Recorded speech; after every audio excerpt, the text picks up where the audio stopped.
श्रीमद् भागवतम दसम स्कंद अध्याय 5 नंद महाराज तथा वसुदेव की भेंट। श्री सुखदेव गोस्वामी ने कहा, नंद महाराज स्वभाव से अत्यंत उदार थे, अतः जब भगवान श्री कृष्ण ने उनके पुत्र के रूप में जन्म लिया तो वे हर्ष के मारे फूले नहीं समाये। अतः स्नान द्वारा अपनों को शुद्ध करके तथा समुचित ढंग से वस्त्र धारण करके उन्होंने वैदिक पंथों का पाठ करने वाले ब्राह्मणों को बुला भेजा। जब ये योग्य ब्राह्मण शुभ वैदिक स्तोत्रों का पाठ कर चुके तो नंद ने अपने नवजात शिशु के जात कर्मों को विधिवत संपन्न किए जाने की व्यवस्था की। उन्होंने देवताओं तथा पूर्वजों की पूजा का भी प्रबंध किया।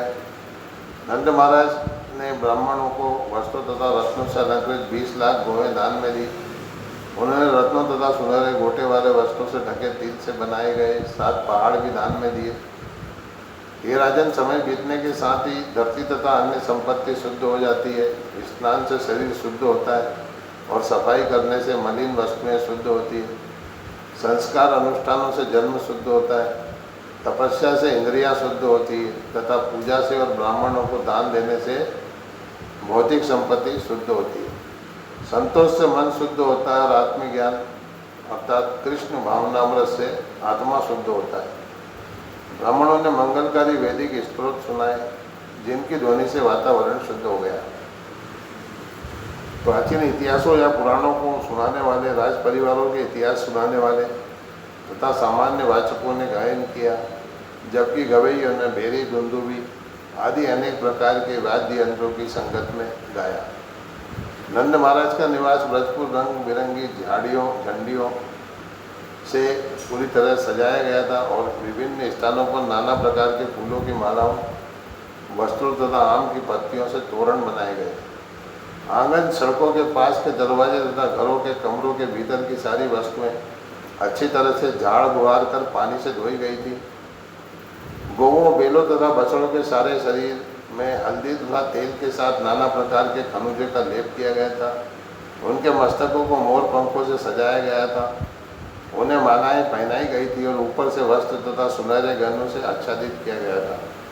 ये राजा परीक्षित, ग्वाले अत्यंत मूल्यवान गहने तथा कंचुक और पगड़ी जैसे वस्त्रों से खूब सजे धजे थे। इस तरह से सज धज कर तथा अपने हाथों में तरह तरह की भेंटें लेकर वे नंद महाराज के घर आए। गोपियाँ यह सुनकर अत्यधिक प्रसन्न थी कि माता यशोदा ने पुत्र को जन्म दिया है। अतः वे उपयुक्त वस्त्रों, गहनों, काजल आदि से अपने को सजाने लगी। अपने कमल जैसे असाधारण मुखों को केसर तथा नव विकसित कुमकुम से अलंकृत करके गोपियाँ अपने हाथों में भेंटें लेकर माता यशोदा के घर के लिए तेजी से चल पड़ी। गोपियों के कानों में चमचमाती रत्नजटित बालियाँ थीं और उनके गले में धातुओं के हास लटक रहे थे। उनके हाथ चूड़ियों से विभूषित थे। उनकी वेशभूषाएँ विविध रंगों की थी और उनके बालों में लगे फूल रास्तों पर गिर रहे थे, मानो वर्षा हो रही हो। इस प्रकार नंद महाराज के घर जाते समय गोपियाँ, उनके कुंडल तथा मालाएं अति सुंदर लग रही थी। ग्वालों की पत्नियों तथा पुत्रियों ने नवजात शिशु कृष्ण को आशीर्वाद देते हुए कहा, आप व्रज के राजा बने और यहाँ के सारे निवासियों का दीर्घकाल तक पालन करें। उन्होंने अजन्मा भगवान पर हल्दी, तेल तथा जल का मिश्रण छिड़का और प्रार्थनाएं की। चूँकि अब सर्वव्यापी संपूर्ण ब्रह्मांड के स्वामी अनंत भगवान कृष्ण महाराज नंद की पुरी में पदार्पण कर चुके हैं, अतः इस महान उत्सव के उपलक्ष्य में नाना प्रकार के वाद्य यंत्र बजाए गए। ग्वालों ने प्रसन्न होकर एक दूसरे के शरीरों में दही, खीर, मक्खन तथा जल का घोल छिड़ककर इस महोत्सव का आनंद लिया। उन्होंने एक दूसरे पर मक्खन फेंका और एक दूसरे के शरीरों में पोता भी। उदार चेता महाराज नंद ने भगवान विष्णु को प्रसन्न करने के लिए ग्वालों को वस्त्र, आभूषण तथा गाय दान में दी। इस तरह उन्होंने अपने पुत्र की दशा को सभी प्रकार से संवारा। उन्होंने सूतों, मागधों, वंदीजनों तथा अन्य वृत्ति वाले लोगों को उनकी शैक्षिक योग्यता के अनुसार दान दिया और हरेक की इच्छाओं को तुष्ट किया।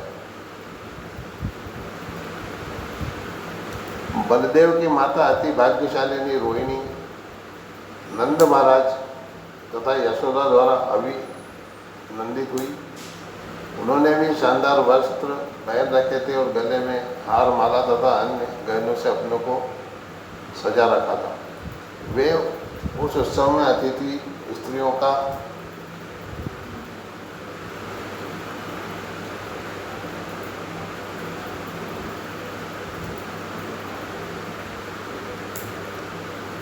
हरे कृष्ण।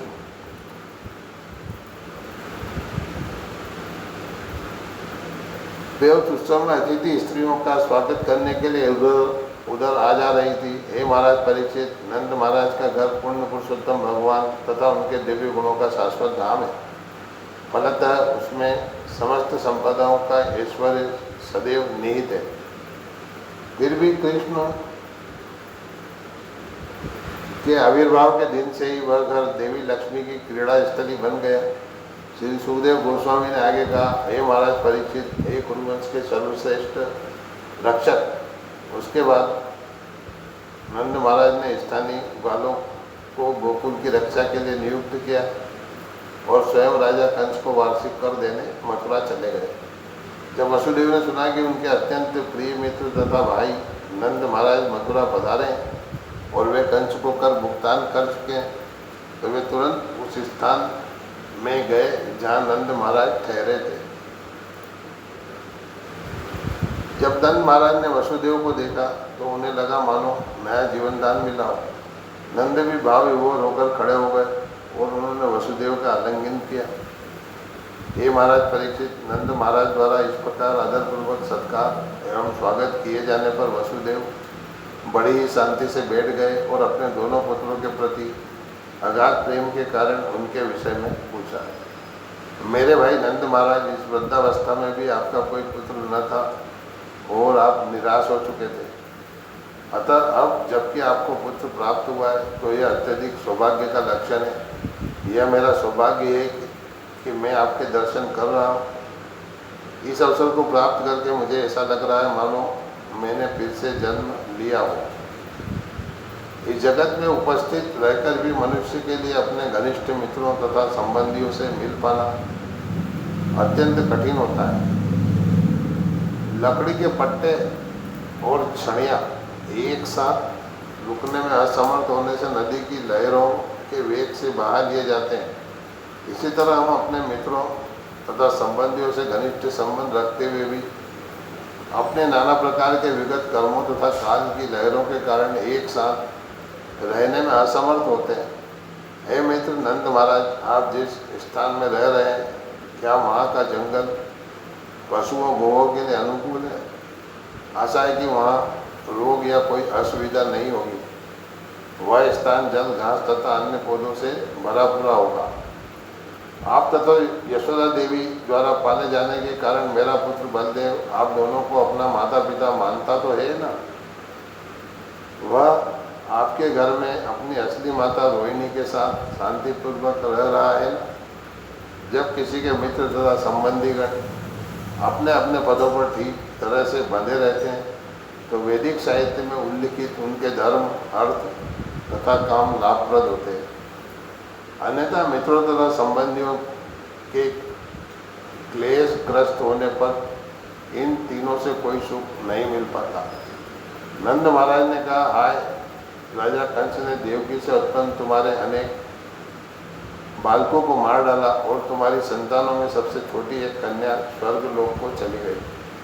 प्रत्येक व्यक्ति निश्चय ही प्रारब्ध द्वारा नियंत्रित होता है, क्योंकि उसी से मनुष्य के सकाम कर्मों के फल निर्धारित होते हैं। दूसरे शब्दों में अदृष्ट प्रारब्ध के कारण ही मनुष्य को पुत्र या पुत्री प्राप्त होती है, और जब पुत्र या पुत्री नहीं रहते तो वह भी अदृष्ट प्रारब्ध के ही कारण होता है। प्रारब्ध ही हर एक का अनंतिम नियंत्रक है। जो इसे जानता है वह कभी मोहग्रस्त नहीं होता। वसुदेव ने नंद महाराज से कहा, मेरे भाई, अब तो आपने कंस को वार्षिक कर चुका दिया है और मुझसे भी भेंट कर ली है। अतः इस स्थान पर अब अधिक दिन मत रुको। गोकुल लौट जाना बेहतर है, क्योंकि मैं जानता हूँ कि वहाँ कुछ उपद्रव हो सकते हैं। श्री सुखदेव गोस्वामी ने कहा, जब वसुदेव ने नंद महाराज को इस प्रकार सलाह दी तो नंद महाराज तथा उनके संगी वालों ने वसुदेव से अनुमति ली, अपनी अपनी गाड़ियों में बैल जोते और सवार होकर गोकुल के लिए प्रस्थान कर गए।